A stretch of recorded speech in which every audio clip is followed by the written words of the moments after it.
इतना सा ही बोलो कि आज यहाँ से वापस जा करके कुछ कर डालना है। ये सारी कल्पनाएं हैं, ये सब कल्पनाएं हैं। लेकिन तुम्हारी ऐसी आदत हो गई है कल्पनाओं में जीने की, जब ये कहा जाता है कि सब मात्र कल्पनाएं हैं, तुमको बड़ा झटका लग जाता है। ज़्यादातर बातें कल्पना में ही होती है ना, जैसे हाँ, ज़्यादातर बातें कल्पना में ही होती है। हाँ। कहीं भी जाते हैं इंटरव्यू के लिए तो कोई यही पूछेगी ना कि आपका गोल क्या है। कभी भी जैसे हम हमसे कुछ पूछते हैं तो आपका गोल क्या है या आपका पर क्या तुम उस वक्त ही समझ रहे हो कि ये काल्पनिक बात है? इंटरव्यूअर जब तुमसे पूछ रहा होता है कि तुम्हारा गोल क्या है, तो उस वक्त क्या तुम समझ रहे होते हो कि ये जो बात पूछ रहा है ये बड़ी इमेजिनरी सी बात है? अगर तुम उस वक्त ही समझ जाओ तो तुमको बहुत मजे आएंगे, तुम्हें हल्की सी मुस्कान आ जाएगी, तुम्हारा मन हल्का रहेगा और तुम सहज भाव से उत्तर दे पाओगे। पर उस वक्त तुम ये सब कुछ नहीं समझ रहे होते हो ना कि काल्पनिक बात है। उस समय तो तुम्हें लग रहा होता है ये दुनिया की सबसे खास बात है। उस वक्त तुम्हें लग रहा होता है कि इससे ज़्यादा संजीदा मुद्दा और कुछ हो ही नहीं सकता। और फिर क्या होता है, फिर तुम्हारे पसीने छूटते हैं, फिर तुम्हारे पाँव कांपते हैं, फिर तुम्हारा दिल धड़कता है। तुम ये जान ही जाओ अगर कि ये सब जो चल रहा है इंटरव्यू में, ये सब खेल बस है, नकली है, काल्पनिक है, तो तुम तो बिल्कुल बादशाह हो जाओगे ना फिर। पर जान कहाँ पाते हो? और जानना उसी वक्त होता है, बाद में नहीं। तो हम फ्यूचर के गोल को प्रेजेंट में फिक्स कर सकते हैं। प्रेजेंट में कोई गोल नहीं है। जब तक गोल बनाओगे प्रेजेंट बीत जाएगा। प्रेजेंट बस जीना होता है। तो अगर कोई पूछे कि आपका गोल क्या है तो उसका मतलब कैसे देगा? ये भी अभी से गोल बनाओगे, कभी हंस के कभी रो के, कभी बैठ के कभी चल के, कभी चुप रह के कभी चिल्ला के। कैसे कोई इसका एक निर्धारण हो सकता है कि कोई पूछे तो क्या है? कोई गर्लफ्रेंड पूछेगी क्या गोल है तो गले रखे, कोई इंटरव्यूअर पूछेगा तो मुस्कुरा दो, माँ बाप पूछेंगे तो पाँव पटक के रोकना शुरू कर दो, दोस्त पूछेंगे उसका चमक लगा दो। मर्जी ये क्या बोला जा सकता है?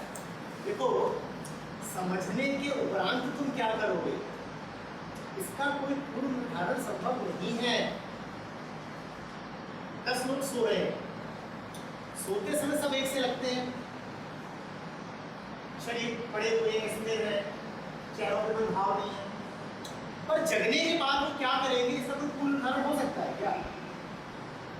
सोए हुए आदमी का पूर्ण निर्धारण किया जा सकता है कि ऐसे पड़ा हुआ है, तो तुम्हें पता है पड़ा ठीक है। अगर बहुत गहरी नींद में तो करवट भी नहीं है, तो पता है कि अगले आधे घंटे भी ऐसे ही है। पर जगे हुए आदमी का कोई पूर्ण निर्धारण नहीं हो सकता। एक बार वो 10 सोए हुए लोग जग गए तो कौन किस दिशा में जाएगा क्या तुम ये बता सकते हो? नहीं बता सकते ना। तो ध्यान में तुम क्या करोगे ये कभी बताया नहीं जा सकता।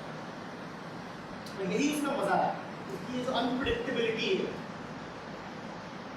यही तो उसका मजा है। इसी में तुम्हारी स्वतंत्रता है, तुम कुछ भी करने के लिए मुक्त हो।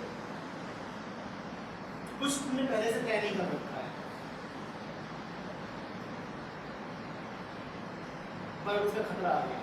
पहले से तय नहीं कर रखा तो मन कहता है इनसिक्योरिटी इनसिक्योरिटी, मन कहता है सब पहले से तय हो। मन कहता है कि मुझे आश्वासन दो कि कुछ भी अनप्रिपेयर्ड तो नहीं है। मन यही कहता है ना, घर से चलते हो ताला लगाते हो तो मन कहता है चेक करो, आश्वासन दो। किसी यात्रा को जाते हो, लगेज तैयार करते हो तो मन क्या कहता है, फिर चेक करो कोई छूट तो नहीं है।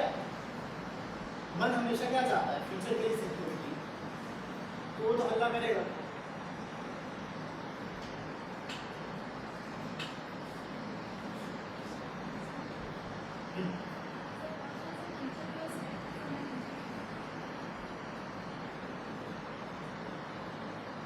जितने भी लोग हो ना, जितने किस्म के, उतने ही किस्म के इंटरव्यूअर होते हैं, उतनी ही किस्म की कंपनीज होती है और उतनी ही किस्म के माहौल होते हैं। ये बता पाना असंभव है कि क्या उम्मीदें हैं, और ये जानने से तो उनकी प्रयोजन होना भी नहीं चाहिए क्या उम्मीदें हैं। मैं यहाँ पे आया हूँ, तुम लोगों से बात करी, मैंने क्या तुमसे पूछा था कि तुम्हारी उम्मीदें क्या हैं? और बल्कि जहाँ तक मुझे लगता है तुम्हारी उम्मीदें पूरी होने की जगह कुछ टूट ही गई होगी। अगर तुम कुछ आशाएं बना के बैठे हुई, मुझे ये पता चलेगा तो आशाएं पूरी तो कम हुई होंगी, उन पे झटका ज़्यादा लगा होगा। जो तुमने सोचा होगा उत्तर शायद उससे उल्टा ही आ गया। क्यों?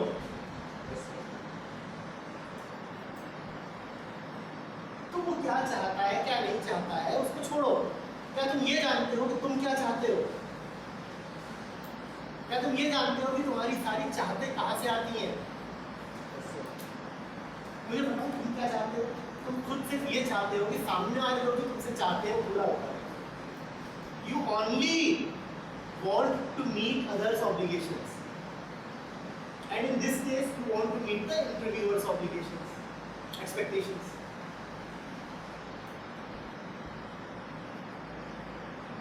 हमेशा यही पूछते रहोगे कि इंटरव्यूअर मुझसे क्या चाहता है, टीचर मुझसे क्या चाहते हैं, दोस्त मुझसे क्या चाहता है, समाज मुझसे क्या चाहता है, या कभी ये भी समझोगे कि तुम मुझसे क्या चाहते हो? ये पूछा कभी? सारा जीवन दूसरों की चाहते पूरी करने में लगाना है, या कभी ये भी जानना है कि मैं कौन हूं? हाँ भाई,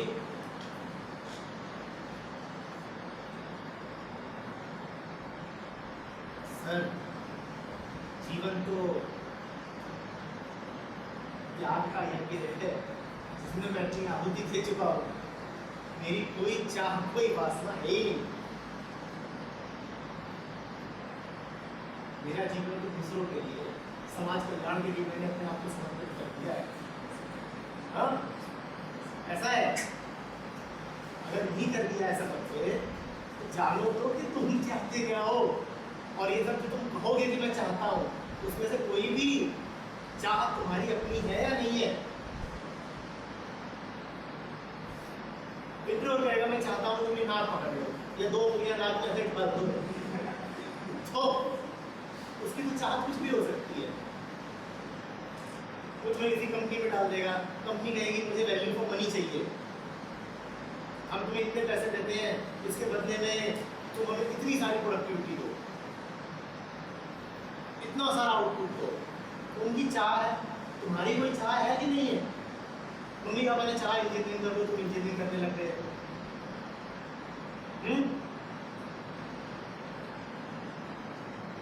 यूनिवर्सिटी चाहती है कि तुम पढ़ाई कर लो, तुम पढ़ाई करने लग जाते हो। समाज चाहता है कि तुम सभ्य सुसंस्कृत शालीन और पालतू नागरिक बनो, तो तुम शालीन और पालतू नागरिक बन जाते हो। तुम्हारी अपनी कोई चाहत है कि नहीं है?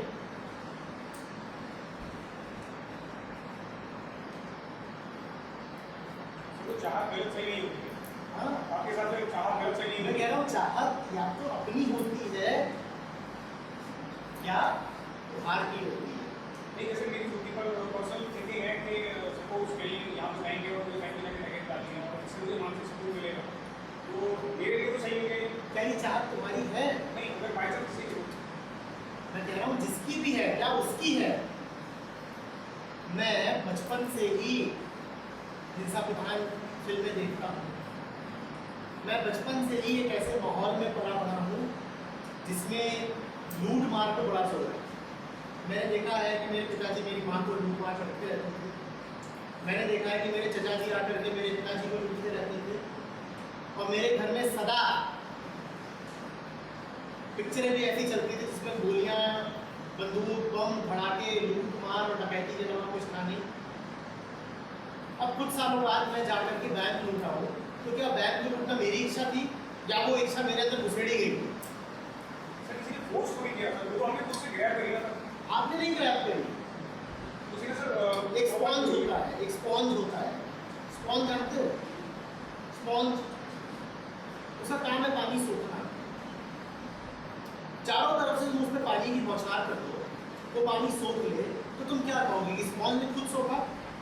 उसकी प्रॉपर्टी है सर, उसको देगा जरूर। इसी तरह से मन की प्रॉपर्टी है कि वो लगातार प्रभावों को ग्रहण करता रहता है। तुम्हारा मन तुम्हारा होता ही नहीं है, वो बनता ही प्रभावों से है। जैसे स्पॉन्ज की प्रॉपर्टी है ना पानी सोखना, वैसे ही मन की प्रॉपर्टी है इन्फ्लुएंस होना, इस प्रॉपर्टी को साइकोलॉजी में कंडीशनिंग कहा जाता है। तो अब तुम बचपन से इन्हीं प्रभावों को सोच रहे हो कि किसी के पैसे मार लेना अच्छी बात है। तुम बचपन में गए, दुकान पे खड़े हो, साथ में कोई थे दोस्त यार, दुकानदार का मुंह भर हुआ है, उन्होंने कहा जल्दी से ये 3 अंडे उठा ले, जेब में डाल दो, भले जेब में टूट जाए पर डाल दो। तो लूट की तुम्हारी ट्रेनिंग बचपन से ही शुरू हो गई है। अब तुम बड़े होकर के अगर डकैती डालते हो तो क्या ये तुम्हारी अपनी इच्छा थी? ध्यान से देखो, ये उस समाज की इच्छा थी जिसमें तुम बने हुए हो। समाज ने अपनी इच्छा तुम्हारे भीतर आरोपित कर दी, तुम्हारे अनजाने में। तुम सोचते भले रहो मेरी इच्छा है, हर आदमी ये सोचता है मेरी इच्छा है, पर वो इच्छा तुम्हारी है नहीं। अभी